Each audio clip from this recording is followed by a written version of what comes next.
अज्ञानतिमिरान्धस्य ज्ञानाञ्जनशलाकया चक्षुरुन्मिलितं येन तस्मै श्रीगुरवे नमः। श्रीचैतन्यमनोभीष्टं स्थापितं येन भूतले स्वयं रूपः कदा मह्यं ददाति स्वपदान्तिकं। वन्देऽहं श्रीगुरो श्रीयुतपदकमलं श्रीगुरून् वैष्णवांश्च श्रीरूपं साग्रजातं सहगण रघुनाथान्वितं तं सजीवं साद्वैतं सावधूतं परिजनसहितं कृष्णचैतन्यदेवं श्रीराधाकृष्णपादान् सहगणललिता श्रीविशाखान्वितांश्च। जय श्री कृष्ण चैतन्य प्रभु नित्यानंद श्री अद्वैत गदाधर शिवासादि गौरभक्तवृंद। हरे कृष्ण कृष्ण कृष्ण हरे हरे, हरे राम राम राम हरे हरे। चैतन्य चरितामृत आदि लीला 5वां अध्याय 36वां नंबर श्लोक। यदरीनां प्रियाणां च प्राप्यमेकम् इवोदितं यद ब्रह्म कृष्ण योरैक्यात् किरणार्को कोपमाजुसो। श्रील प्रभुपाद की जय। जहाँ यह कहा गया है कि भगवान के शत्रु तथा भक्त एक ही गति प्राप्त करते हैं, वहाँ इसका आशय यह है कि ब्रह्म तथा भगवान कृष्ण अंततः एक ही हैं। इसे सूर्य तथा सूर्य प्रकाश के दृष्टांत से समझा जा सकता है, जिसमें ब्रह्म सूर्य प्रकाश के समान है और स्वयं कृष्ण सूर्य जैसे हैं। तो इसके पहले श्रीमद् भागवतम का श्लोक हमने देखा, एक कामात् द्वेषात् भयात् स्नेहात्, ये जो है ना, ये श्रीमद् भागवतम का है। ठीक है। तो कुछ भक्त होते हैं जो भगवान के धाम जाते हैं, और कुछ द्वेष करते हैं, भगवान से ईर्ष्या करते हैं। तो उनको भी कहते हैं कि भगवान के शरीर में विलीन हो गए। हमने देखा है श्रीमद् भागवतम में कि कैसे भगवान के शरीर में अघासुर की आत्मा विलीन हो जाती है, बकासुर, अघासुर इत्यादि। तो दोनों में फर्क है। भगवान के भक्त भगवान के धाम में जाते हैं, और भगवान के जो भक्त नहीं होते हैं वो ब्रह्म ज्योति में जाते हैं। तो ब्रह्म ज्योति भी भगवान के शरीर से ही निकलता हुआ प्रकाश है। जैसे सूर्य का गोला, सूर्य का जो हमें दिखाई देता है गोला, वो प्रकाश है, परंतु उसके अंदर सूर्य देवता होते हैं। उसी प्रकार कृष्ण का प्रकाश शरीर से निकलता हुआ, और भगवान कृष्ण स्वयं अपने धाम में। तो जो व्यक्ति भक्त होते हैं वो भगवान के धाम में प्रवेश करते हैं और वहाँ पर लीलाओं में भाग लेते हैं। जो भक्त नहीं होते हैं वो, जैसा मैंने कल बताया था, इस किताब को दिखाकर कि ये सब ब्रह्म ज्योति है, ये लाइट जो ब्लू कलर का दिख रहा है, ये सब ब्रह्म ज्योति है। तो जो भक्त नहीं होते हैं वो यहाँ रहेंगे, यहाँ रहेंगे। लेकिन जो भक्त होंगे वो इसके अंदर जाएंगे, ब्रह्मांड के अंदर जाएंगे। ये फर्क है दोनों में। तो दोनों को क्यों कहा जाता है कि अंततः भगवान को प्राप्त करते हैं, यदि कहा जा रहा है तो क्योंकि वो ब्रह्म ज्योति भी भगवान के शरीर से निकलता हुआ प्रकाश ही है, वो अलग नहीं है। ऐसा भगवद गीता में भगवान स्वयं भी कहते हैं कि ज्योति हमारे शरीर से निकलता हुआ जो प्रकाश है उसी को कहते हैं ब्रह्म। ठीक है। प्रभुपाद लिखते हैं, यह श्लोक भक्ति रसामृत सिंधु से लिया गया है। ये श्लोक यदरीणाम प्रियाणाम च, इसके रचयिता श्री रूप गोस्वामी हैं, और इन्होंने इसी विषय की और अधिक व्याख्या लघु भागवतामृत में की है।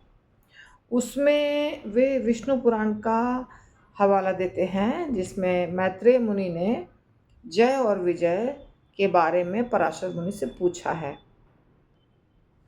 कि हिरण्यकश्यपु किस तरह अगले जन्म में रावण बना और देवताओं से अधिक सुख भोगते हुए उसने मुक्ति नहीं प्राप्त की। यद्यपि जब वह शिशुपाल के रूप में उत्पन्न हुआ और कृष्ण से झगड़ा करने पर मारा गया तो उसने मुक्ति प्राप्त की और कृष्ण के शरीर में समा गया। ये लीला आप जानते हैं कि जय और विजय दो द्वारपाल थे और दोनों भगवान विष्णु के धाम के द्वारपाल थे, जहाँ पे अंदर में भगवान विष्णु आराम कर रहे हैं और जय और विजय बाहर में द्वारपाल यानी सिक्योरिटी गार्ड। तो जब कोई भी अंदर जाना चाहता है तो वो रोकते हैं, सब जगह के द्वारपाल का ये है। तो 4 कुमार जब जा रहे थे अंदर, जो ब्रह्मा जी के पुत्र हैं, तो द्वारपालों ने रोका, जिनका नाम है जय और विजय। तो 4 कुमार बहुत भगवान के चरण कमल पर रखे हुए तुलसी से आकर्षित हुए थे, फूलों से, तुलसी से जो खुशबू निकल रही थी उससे आकर्षित हो गए थे। पहले तो वो ब्रह्मवादी थे, बाद में उससे आकर्षित होकर के भक्त वाला भाव हो गया था, मिलना चाह रहे थे भगवान से, लेकिन ये दोनों उनको जाने नहीं दे रहे थे अंदर। तो 4 कुमार तो बहुत ऊंचे, अगर ब्रह्मवादी हैं तो भी श्राप लगेगा उनका, भक्त है तो भी लगेगा, क्योंकि वो बहुत ऊंचे कोटि के जीवात्मा है। तो चारों ने श्राप दे दिया, चारों ने या एक ने, दोनों को, कि तुम दोनों को इतना बुद्धि नहीं है कि तुम रोक रहे हो भगवान के पास जाने से किसी को, तुम असुर बन जाओ, तुम वैष्णव नहीं हो। तब वो लोग, फिर भगवान आ जाते हैं, फिर दोनों के बीच में वार्तालाप होता है। फिर उनको 3 बार, 3 जन्म में असुर बनने का भगवान बोलते हैं 3 जन्म बनो। तो 3 बार वो असुर बनते हैं और उसके बाद फिर वापस भगवत धाम जाते हैं।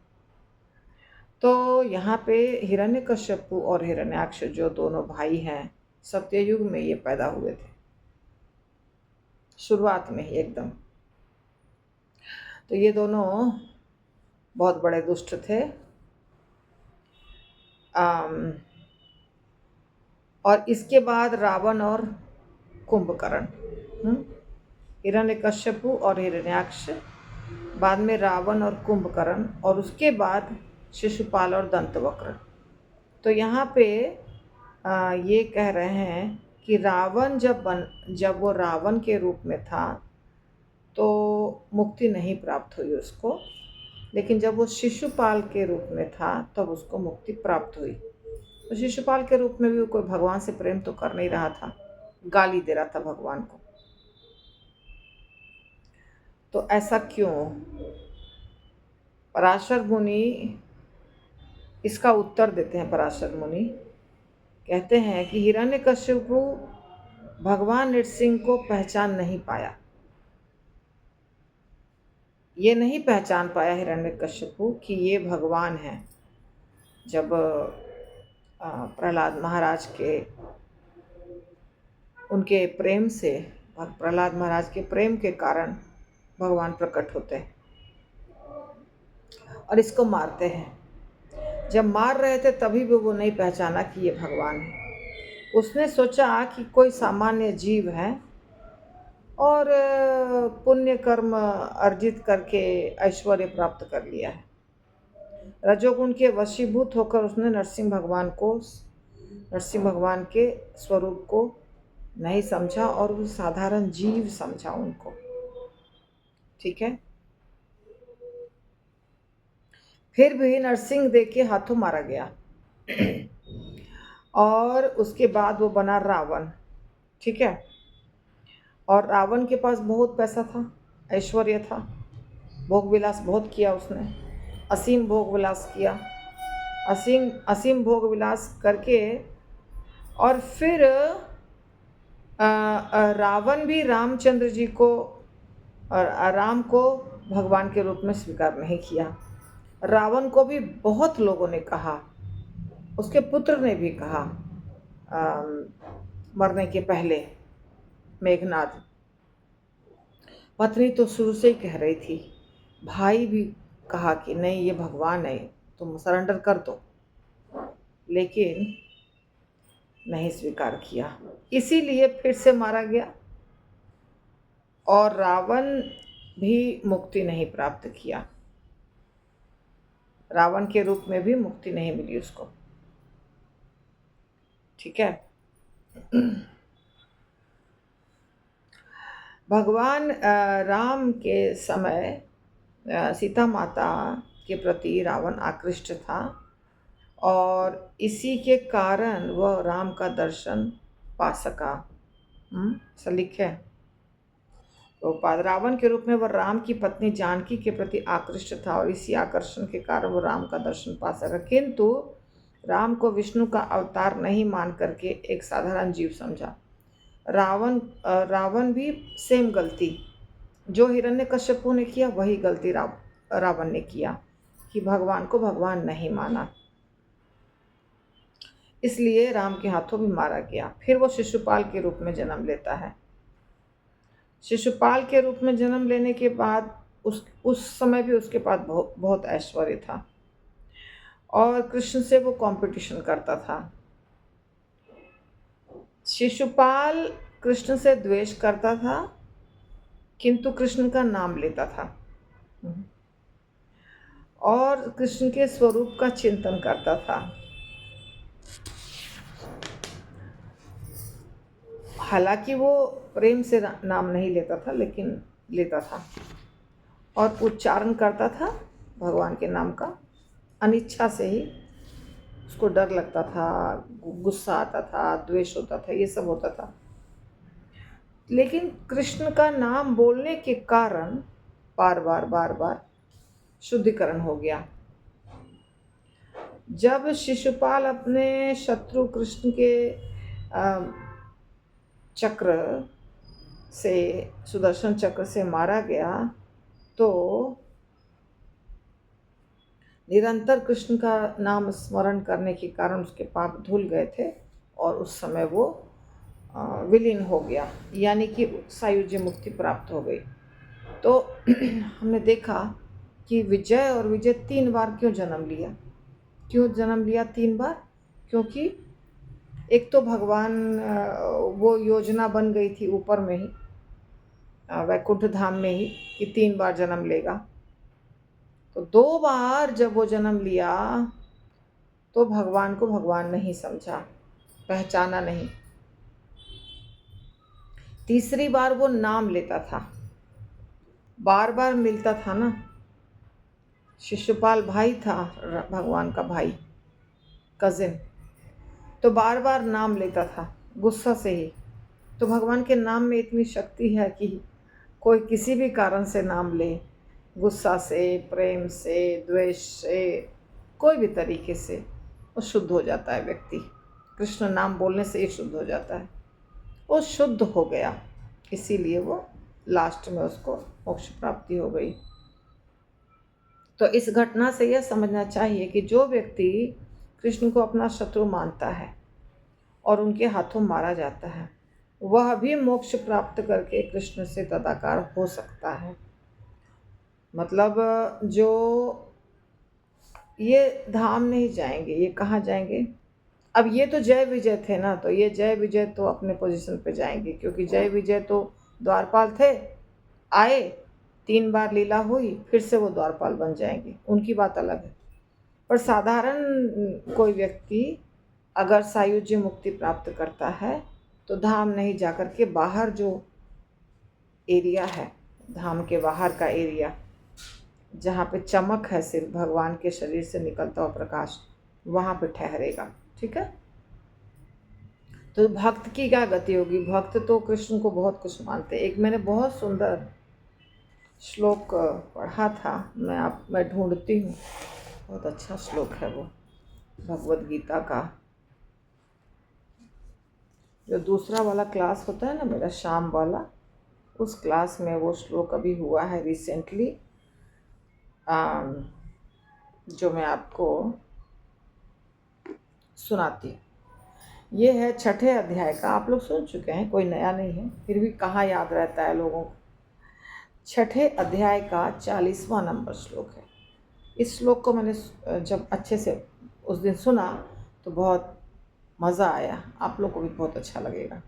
इसमें भगवान स्वयं कहते हैं, जब अर्जुन भगवान से बार बार पूछ रहा है कि जो व्यक्ति भक्ति नहीं कर पाएगा ठीक से, असफल रहेगा, योग करने की कोशिश कर रहा है पर असफल रहेगा, क्या होगा, उसकी क्या गति होगी, बीच में ही अटक गया, ब्रह्म प्राप्ति नहीं हुई तो क्या बेकार हो जाएगा, छिन्न भिन्न बादल की तरह हो जाएगा, ऐसा ऐसा बहुत कुछ 3 श्लोक में बोलते हैं अर्जुन। तो भगवान कहते हैं बहुत सुंदर, पार्थ नैवेह नामुत्र विनाशस्तस्य विद्यते, नहि कल्याणकृत् कश्चित् दुर्गतिं तात गच्छति। इतना सुंदर श्लोक है। यहाँ कहते हैं भगवान कि जो योगी या जो व्यक्ति, जो जीवात्मा कल्याणकृत यानी भलाई करने वाला व्यक्ति है, नहीं कल्याणकृत कश्चित।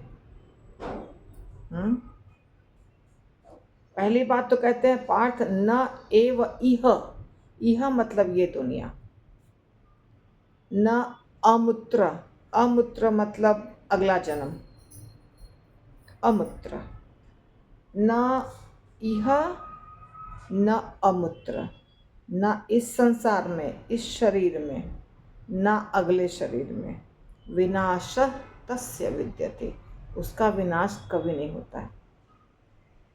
पार्थ न एव इह यानी इस दुनिया में, इस संसार में, इस शरीर में, इस जन्म में, न अमूत्र या अगले जन्म में, विनाशः तस्य विद्यते, उसका विनाश दोनों में से किसी जन्म में नहीं होगा। किसका? नहीं कल्याणकृत कश्चित, जो कल्याणकृत है, जो कल्याण करने वाला व्यक्ति है, दुर्गतिम तात गच्छति, कश्चित कोई भी, दुर्गतिम तात गच्छति, उसकी दुर्गति नहीं हो सकती है। यानी यहाँ पे प्रभुपाद पतन लिख रहे हैं मीनिंग, और मीनिंग में लिखते हैं कि भलाई करने वाले व्यक्ति की बुराई से कभी वो पराजित नहीं होता। भलाई करने वाला व्यक्ति कभी बुराई से पराजित नहीं होता, ये प्रभुपाद लिखते हैं। सिंपल भी आप समझ सकते हैं, प्रभुपाद का ट्रांसलेशन अगर नहीं भी देखते हैं तो समझ सकते हैं कि नहीं कल्याणकृत कश्चित दुर्गतिम तात गच्छति। हे तात, हे भैया, हे भाई, जो कल्याणकारी व्यक्ति है उसकी दुर्गति नहीं होती है। यानी यदि हम सबका भला कर रहे हैं, यदि हम लोगों का भला कर रहे हैं, यदि हम माला कर रहे हैं, यदि हम शास्त्रों का अध्ययन कर रहे हैं, यानी ये हम अपने कल्याण के लिए कर रहे हैं। कोई समाज सेवा भी करता है, कल्याणकृत का मतलब होता है जो शुभ कार्यों में लगा हुआ है, खाली भक्ति नहीं, दूसरा भी शुभ कार्य होता है ना। कल्याणकृत यानी कल्याणकारी कार्य करने वाला व्यक्ति। ऐसे व्यक्ति का क्या होता है? दुर्गतिम तात गच्छ, नहीं दुर्गतिम तात गच्छ, उसकी दुर्गति नहीं हो सकती है। इससे सिंपल ये समझना चाहिए कि अच्छे व्यक्ति को अच्छा ही फल मिलेगा, अच्छे व्यक्ति के साथ बुरा नहीं हो सकता, अच्छे व्यक्ति के साथ अवश्य अच्छा होगा। ऐसा नहीं होगा कि अच्छा है फिर भी उसका बुरा हो गया, ये नहीं होता है। ये भगवान के वचन है, किसी और के वचन नहीं है। देख लीजिए ये किसके वचन है? भगवान कृष्ण के वचन हैं। हाँ, नहीं कल्याण कृत कश्चित दुर्गतिन तात गच्छति, न इह न इह न एव इह न मूत्र, न एव इह न मूत्र विनाशः तस्य विद्यते। उसका विनाश कभी नहीं होता है। इसलिए भक्त को क्यों टेंशन लेना है, भक्त को क्यों सोचना है। जो भक्त नहीं है, थोड़ा अच्छा करते हैं उसका भी भला होता है। जो दुष्ट हैं वो भी अगर भगवान का एक बार नाम लेते हैं उसका भी भला होता है। जो कभी नाम नहीं लेते हैं उसको टेंशन लेना है, लेकिन भक्त को टेंशन नहीं लेना है। ठीक है, तो फिर भक्तों की क्या गति होगी, जो कृष्ण को अपना मित्र मानते हैं, स्वामी मानते हैं, मालिक मानते हैं, पिता मानते हैं। इन भक्तों को कृष्ण के शारीरिक तेज ब्रह्मलोक से भी अच्छा स्थान प्राप्त होगा। भक्तगण उस निर्विशेष ब्रह्म तेज में नहीं हो सकते, इसमें निर्विशेष वायु तदाकार होना चाहते हैं। भक्तों को तो वैकुंठ लोक या कृष्ण लोक में स्थान दिया जाता है। ठीक है, श्रील प्रभुपाद की जय।